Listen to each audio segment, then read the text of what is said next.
Dan mereka atau para penduduk tidak akan pernah menyangka bahwa orang yang dikenal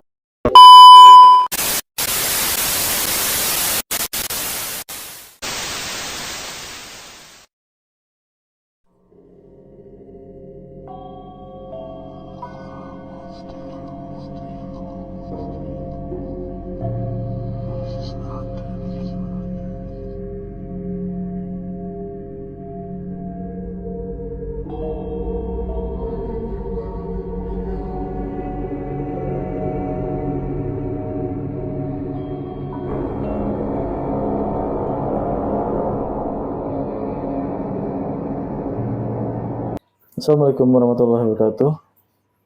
Terima kasih telah mengklik video ini dan selamat datang di Catatan Si Boy. Di Catatan Si Boy, kita biasanya menceritakan kriminal dan cerita-cerita urban legend. Namun untuk episode kali ini, seperti biasa di malam Jumat, ada cerita kriminal di segmen Majuna Klasik. Nah, sebelum memulai cerita ini, dukung kami dengan cara mengklik subscribe, komen, dan like. Dengan subscribe, like video ini, semoga bisa menambah semangat kami untuk memberikan cerita-cerita menarik untuk kalian. Mari kita mulai ceritanya. Pada abad 18 tuh, Filipina merupakan koloni dari kerajaan Spanyol. Dan di abad 18 ini ada sebuah kejadian yang sangat menggemparkan di negara Filipina. Karena ada pembunuhan berantai yang dilakukan oleh tokoh yang sangat disegani dan dihormati oleh masyarakat sekitar. Nah, tokoh ini akan saya ceritakan kali ini. Juan Severino Malari lahir pada tanggal 22 September 1785. Di Juan San Nicolas, Pampanga. Ia memulai perjalanan yang akhirnya membawanya menjadi seorang pendeta. Perjalanan Malari dimulai dengan studi teologi di Universitas Santo Tomas.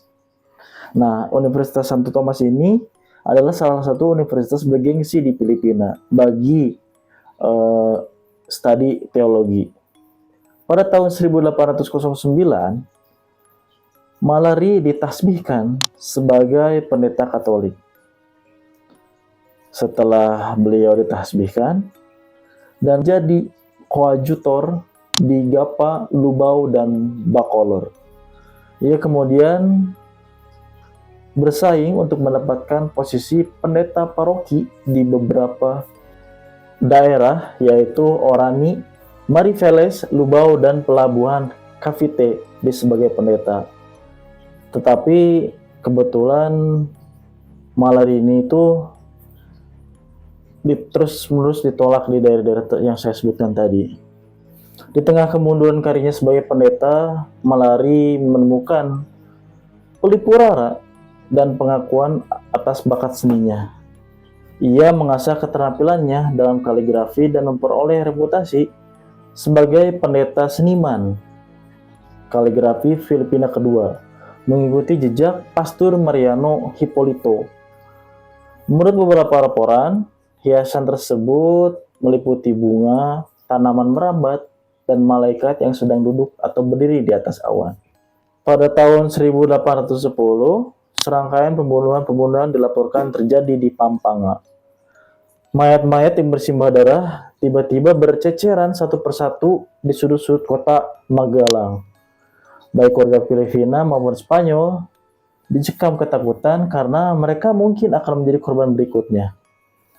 Dan tidak ada seorang pun tahu mengapa hal ini terjadi, dan tidak ada petunjuk atau motif yang jelas mengapa hal ini dilakukan.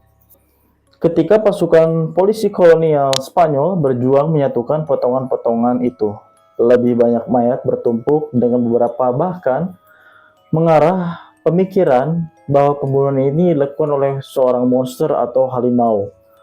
Pemerintah diteror berlangsung selama 1 dekade lebih, dengan total dari 50 kematian yang tercatat selama waktu itu. karena ketakutan mereka bahwa mungkin mereka akan menjadi korban berikutnya. Jadi terjadi kekacauan yang sangat mengerikan di kota ini karena banyak sekali pembunuhan-pembunuhan, seakan-akan mereka itu akan menjadi korban berikutnya di kemudian hari. Dan mereka atau para penduduk tidak akan pernah menyangka bahwa orang yang dikenal sebagai pendeta yang baik hati dan mereka kenal sebagai pemuka agama di daerah tersebut adalah pelakunya. Bermula ketika pendeta Malari mempunyai keyakinan bahwa ibunya meninggal akibat ulah ilmu hitam atau kulam. Konon ibunda dari pendeta Malari ini tuh jatuh sakit karena mantra-mantra gelap mangku kulam. Mereka tuh dikenal karena mendatangkan penyakit atau kematian kepada orang-orang hanya dengan menggunakan patung lilin dan peniti. Dari kejadian tersebut, ini mungkin kalau di Indonesia tuh mungkin semacam santet ya, ilmu hitam yang digunakan untuk membunuh yang kita tidak disukai. Nah, pendeta Malari ini tuh konon memiliki keyakinan bahwa dengan membunuh umat paroki, ia akan mampu meniadakan atau menghilangkan ilmu hitam yang saat itu menimpanya dan ibunya. Saat keyakinannya dan emosinya tuh karena saking ingin berbakti dan saking mencintai ibunya, hal ini tuh dapat menimbulkan dampak yang akhirnya mengaburkan batasan antara benar dan salah, karena di satu sisi pendeta Malari itu ingin menyembuhkan ibundanya, namun kan di satu sisi juga untuk membunuh orang yang tidak bersalah itu dan tidak tahu apakah ini tuh untuk pengobatannya benar apa atau tidak, kan ini sangat-sangat salah gitu kan. Dan saat itu dia melancarkan aksi pembunuhannya. Keyakinan inilah yang membuat pendeta Malari menuntunnya ke dalam pembunuhan massal dengan tujuan akhir yaitu membunuh banyak jiwa untuk menyelamatkan satu orang, yaitu ibundanya. Saking berbaktinya seorang anak kepada orang tua, apapun dilakukan, tapi ini adalah suatu berbakti yang salah menurut saya sih ya pribadi, karena mungkin ada pengobatan lain yang bisa diobati untuk ibundanya waktu itu, daripada kita percaya akan kekuatan-kekuatan gaib dan menimbulkan kepercayaan bahwa membunuh orang dapat menyembuhkan penyakit ibunya. Ini sangat mengerikan. Dan pendeta Malari itu ditangkap setelah pada tahun 1826 tuh dia tuh seperti diserang penyakit yang tidak diketahui atau penyakit yang sangat misterius. Di saat keadaan Pastor Malari ini sedang sakit, seorang pendeta yang berjaga untuk merawat Pastor Malari menemukan bercak darah dan barang-barang pribadinya tuh dan juga milik korbannya yang diambil sama Pastor Malari ini tuh banyak bercak-bercak darah. Nah, di situ polisi kolonial waktu itu tuh datang untuk menginterogasi dari Pastor Malari ini, dan dia mengakui bahwa telah membunuh hampir 57 korban untuk yang saya sebutkan untuk penyembuhan dari ibunya.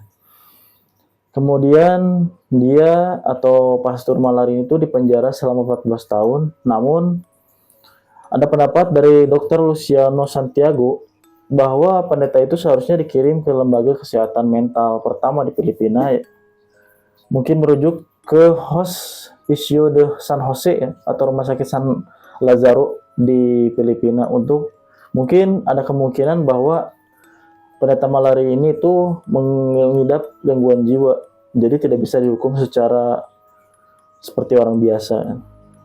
Namun pemerintah kolonial waktu itu tidak menanggapi saran dari Dr. Luciano Santiago ini. Jadi pada tahun 1840 pendeta Malari dieksekusi dengan cara digantung oleh pemerintah kolonial yang waktu itu di Filipina. Dan ya mungkin itu kisah dari yang saya baru ceritakan, yaitu tentang pendeta Malari ini.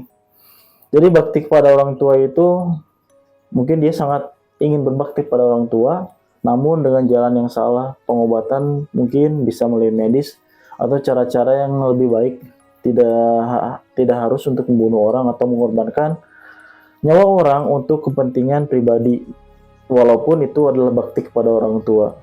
Namun kita sebagai manusia harus selalu berbakti pada orang tua, walaupun bagaimanapun keadaan orang tua tersebut. Ya cukup, terima kasih untuk episode kali ini di Majurnal Klasik. Terima kasih banyak telah menonton dari awal sampai akhir. Dan jangan lupa untuk subscribe, like, comment, dan share. Dan tunggu cerita-cerita menarik dari Majurnal Klasik dan di catatan si Boy juga. Nah, jangan lupa untuk minggu malam seperti biasa ada Urban Legend untuk kalian. Terima kasih banyak. Assalamualaikum warahmatullahi wabarakatuh.